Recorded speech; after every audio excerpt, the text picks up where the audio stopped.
I just want you to realize that people with AIDS are just like you. You don't have to be afraid of them. Pedro, right? From the real world. Hey everyone, it's Graham Coleman with Daily Xtra, and I'm here with Peter Knegt to talk about the life and work of Richard Glatzer, a gay filmmaker who recently died after a battle with ALS. Can you tell us what you know about Glatzer? Sure, yeah. Glatzer had a really sort of interesting and long career. He initially started out working on shows like Divorce Court, I think in his sort of late 20s and early 30s.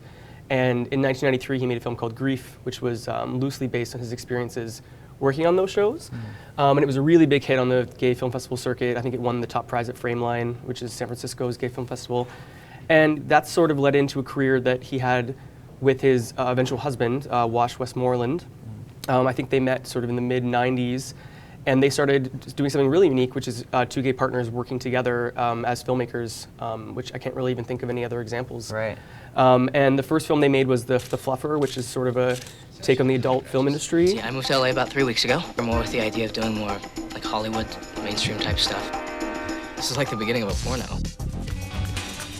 And they really came into recognition in 2006 with Quinceañera, which is a film that won the top prize at the Sundance Film Festival. Just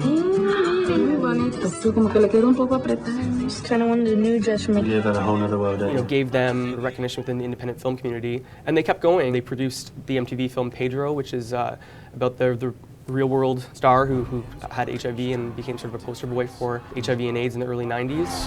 Just promise me you'll keep the cameras going every step of the way, no matter how bad it gets. At the time he found out that he had AIDS, he was 17 years old. He could have easily fallen into just, incredible depression and just given into self-pity, and that could have been the end of him. We'd have never known who he was. And instead, at that moment, he made a really crucial choice to try to get out in the world and take the time remaining to him and do something significant with it. Can you talk about some of the LGBT content that's seen in a lot of their films? And Quinceañera, which I think really did an interesting thing in that it talked about a gay white male couple moving in a Hispanic neighborhood, and I touched on issues of gentrification, and I feel like that's one example of how they injected LGBT content into films without sort of doing it in a sort of a obvious or a straightforward way. Right. Him and his partner made a lot of successful indie films. What would you say are the most memorable?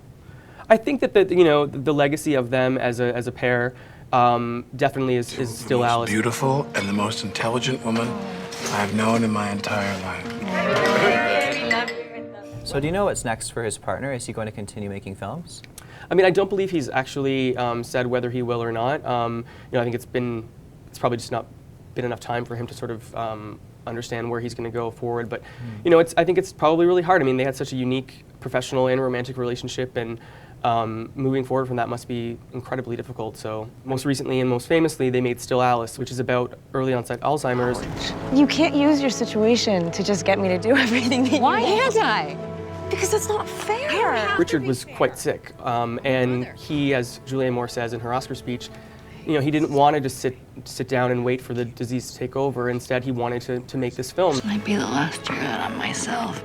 Please don't say that. Clearly also about sort of disease coming at an early age.